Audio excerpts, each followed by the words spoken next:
ये देखिए, ये बड़ी खबर जो है वो सामने आ रही है। पेंटागन ने अमेरिकी संसद से मांगे हैं $200 अरब और ईरान का ये दावा कि अमेरिका F-35 को मार गिराया। और ये देखिए, ये आपको हम बता दें बड़ी खबर के साथ किस तरह से 21 दिन का ये आज तक का अपडेट जो है वो आपके सामने है। और जिस तरह से ट्रंप का फंड देखिए यहाँ पर किस तरह से घट रहा है, ये जानकारी 21 दिन में निकल करके सामने आ रही है। जंग में कम पड़ने लगा है ट्रंप का ये फंड। और आपको बता दें कई बिलियन डॉलर का नुकसान यहाँ पर जो है वो अमेरिका को उठाना पड़ रहा है इस युद्ध की वजह से। पेंटागन ने अमेरिकी संसद से मांगे $200 अरब। अब देखिए, पेंटागन ने अमेरिकी संसद से $200 अरब इस युद्ध के लिए मांगे क्योंकि फंड कम है। और ऐसे में अब पैसों की आवश्यकता यहाँ पर अमेरिकी संसद से पेंटागन ने 200 जो है वो अरब डॉलर की मांग यहाँ पर की। अब देखिए, ईरान का दावा है, ईरान क्या कुछ दावा करता दिखाई दे रहा है। अमेरिका के F-35 को हमने मार गिराया है। और F-35 वही तस्वीर जो लगातार हम आपको दिखा रहे हैं, जिसमें जेट आपको गिरता हुआ दिखाई देगा। और उसे गिराने का दावा ईरान की तरफ से कर दिया गया है। और अमेरिका का सबसे ज्यादा गौरवान्वित F-35, ऐसा कहते हैं कि इस पर प्राउड फील करता है अमेरिका। लेकिन अब वो जमीन पर जो है आ गिरा है। ईरान ने ये दावा किया कि हमने उसे जो है वो मार गिराया और कहीं भी अमेरिकी सेना नहीं भेजेंगे। ये 21 दिन के बाद देखिए, आज जिस तरह से 21 दिन का युद्ध, उस पर ट्रंप का ये बड़ा फैसला सामने आ गया कि हम कहीं भी सेना नहीं भेजेंगे। इसका जिक्र जब सवाल पूछा गया डोनाल्ड ट्रंप से, तो ये जवाब था कि हम सेना नहीं भेजेंगे। साथ ही देखिए, ये भी जापानी पीएम यानी जापान के प्रधानमंत्री के साथ मुलाकात के बाद ट्रंप ने ये बड़ा बयान जो है वो दे दिया है। क्योंकि अब ट्रंप को ऐसा लग रहा है कि वो चौतरफा गिरते हुए दिखाई दे रहे हैं। मैं कहीं भी अमेरिकी सेना नहीं भेज रहा हूं, ये तस्वीर क्लियर यहां पर डोनाल्ड ट्रंप ने कर दी है। जापान के प्रधानमंत्री से मुलाकात के बाद ये बड़ा फैसला लिया गया है। हॉर्मुज को लेकर के 6 पश्चिमी देशों का संयुक्त एक बना है, यानी कि गठजोड़ यहां पर बन गया है हॉर्मुज को लेकर के। हॉर्मुज जिस तरह से ईरान ने बंद कर दिया, अब समझिए कि पूरी दुनिया की सांसें अटक गई है। और यही वजह है कि 6 देश अब जो है गठजोड़ में आ गए हैं। और ऐसे में ईरान से यह कहा जा रहा है कि आप हॉर्मुज को खोलिए, युद्ध को बंद करिए। अब कौन कौन से देश है वो भी बता देते हैं। Britain, France, Germany, Italy, Japan, Holland का ये गठजोड़ जो है बना है। ये संयुक्त बयान जो है वो निकल करके सामने आ गया है कि सुरक्षित रास्ते की कोशिशों में एक सहयोग करेंगे हम। सुरक्षित रास्ता यानी हॉर्मुज फिलहाल सुरक्षित नहीं है, लेकिन सुरक्षित रास्ते की कोशिशों में हम सहयोग करेंगे, एक साथ मिलकर के ये आगे बढ़ेंगे। लेकिन ईरान से भी लगातार अपील की जा रही है हॉर्मुज को खोलने के लिए। और देखिए, ईरानी विदेश मंत्री ने बड़ी धमकी दे डाली है। यहां पर ईरानी विदेश मंत्री अब्बास अरागाची की तरफ से एक बड़ा बयान आ गया है सामने, बड़ी धमकी दी गई है। ऊर्जा ठिकानों पर हमला बर्दाश्त नहीं किया जाएगा। साउथ पार्स पर जब कल इजराइल ने हमला कर दिया था, उसके बाद ईरान की तरफ से कतर के LNG पर हमला किया गया था। उसी के बाद से लगातार बयानबाजी का दौर जारी है। और ये कह दिया गया है अब्बास अरागाची, जो कि ईरान के विदेश मंत्री है, कि ऊर्जा संयंत्रों पर, वहां के प्लांट पर हमला करना बिल्कुल भी ईरान जो है वो बर्दाश्त नहीं करेगा।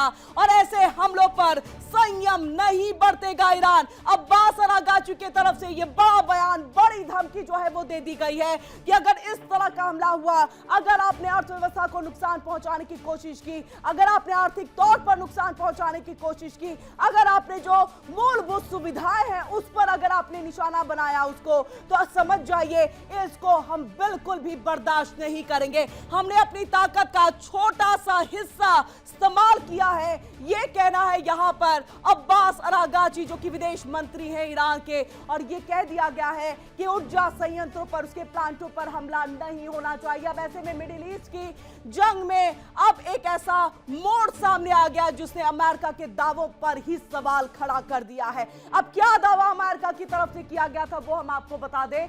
आप समझिए कि दुनिया के सबसे ताकतवर स्टेल्थ फाइटर जेट F-35 को अचानक से इमरजेंसी लैंडिंग करनी पड़ती है, वो भी तब जब वो ईरान के ऊपर मिशन पूरा करके लौट रहा था। आइए आपको ग्राफिक ग्राफिक्स के जरिए दिखाते हैं, बताते हैं अजय पर किस तरह से पहली बार आंच आई है और F-35 पर खतरे की दस्तक है ये सीधे तौर पर। और आप देखिए यहां पर जंग के बीच में किस तरह से यहां अमेरिका को बड़ा झटका लगा है। ये जो आप तस्वीर देख रहे हैं, ये हमने कोशिश की F-35 को यहां पर बनाने की।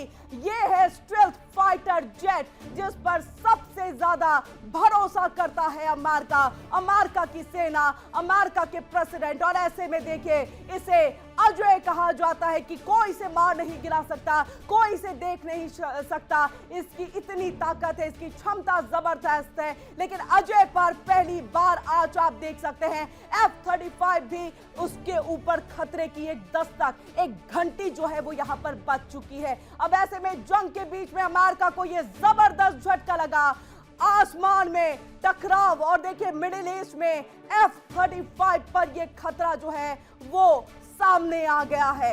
यानी ईरान के ऊपर में आसमान में ये F-35 जो है वो घूम रहा था और ऐसे में F-35 पर खतरा मंडराया। अब आपको आगे चलिए बताते हैं, ईरान के ऊपर कॉम्बैट मिशन पर था ये F-35 जो आज फिलहाल धरती पर है। और ऐसे में आपको भी ये बता दें, ये आसमान का अजय फाइटर जेट है जो अब धरती पर है। ये कॉम्बैट मिशन पर था ईरान के ऊपर और ऐसे में मिशन के बाद देखिए किस तरह से इसे इमरजेंसी लैंडिंग करनी पड़ी है। यानी मिशन जो है वो कंप्लीट नहीं, लेकिन उससे पहले ही ये इमरजेंसी लैंडिंग की पोजीशन पर आ गया। मिडिल ईस्ट के अम्बार की बेस पर इसको जो है उतारा गया और ऐसे में पायलट और विमान दोनों सुरक्षित हैं। ये अधिकारियों की तरफ से पुष्टि की गई है, इसकी जानकारी जो है वो निकल करके सामने आ रही है।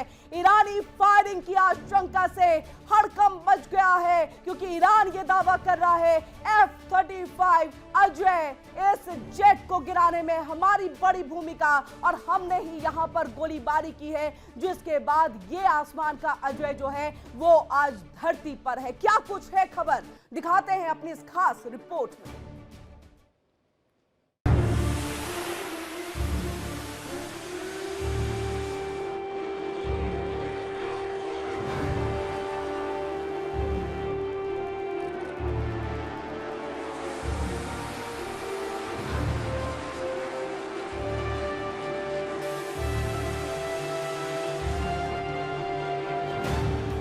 जंग के बीच अमेरिका को झटका।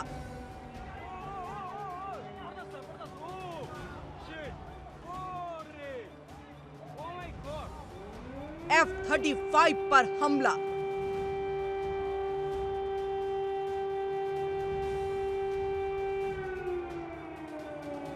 अचानक इमरजेंसी लैंडिंग।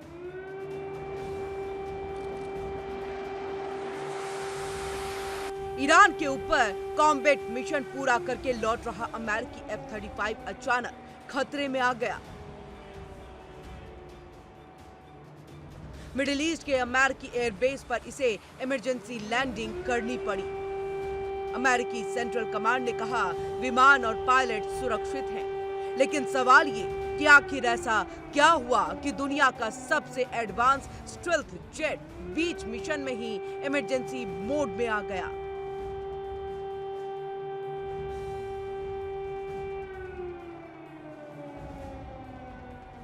सूत्रों के मुताबिक इस F-35 पर ईरान की तरफ से फायरिंग की गई थी। अगर ये सच है तो ये पहली बार है जब इस जंग में ईरान ने सीधे अमेरिकी स्टेल्थ फाइटर को टारगेट किया है। और यहीं से शुरू होता है सबसे बड़ा सवाल, क्या ईरान की एयर डिफेंस अब भी जिंदा है? अमेरिका और इजराइल दोनों ही संघर्ष में F-35 विमानों का इस्तेमाल कर रहे हैं। इन विमानों की कीमत $100 मिलियन से अधिक है। ये आपातकालीन लैंडिंग ऐसे समय में हुई जब वरिष्ठ अमेरिकी अधिकारी ईरान के खिलाफ अपने अभियान में व्यापक सफलता का दावा कर रहे हैं। एक तरफ अमेरिकी रक्षा सचिव का दावा है कि ईरान की एयर डिफेंस पूरी तरह से तबाह हो चुकी है, तो वहीं दूसरी तरफ उसी ईरान के ऊपर मिशन से लौटता F-35 इमरजेंसी लैंडिंग को मजबूर हो जाता है। तो क्या जमीन पर हकीकत कुछ और है और क्या अमेरिका की डिसाइसिव विक्ट्री सिर्फ बयान बन करके रह गई है। देखिए इंडिया डेली 24/7 अब आपके स्मार्ट टीवी पर। इंडिया डेली मौजूद है सभी डिजिटल प्लेटफॉर्म पर लाइव और लगातार। इंडिया डेली 24/7 हर दिन राष्ट्र को समर्पित।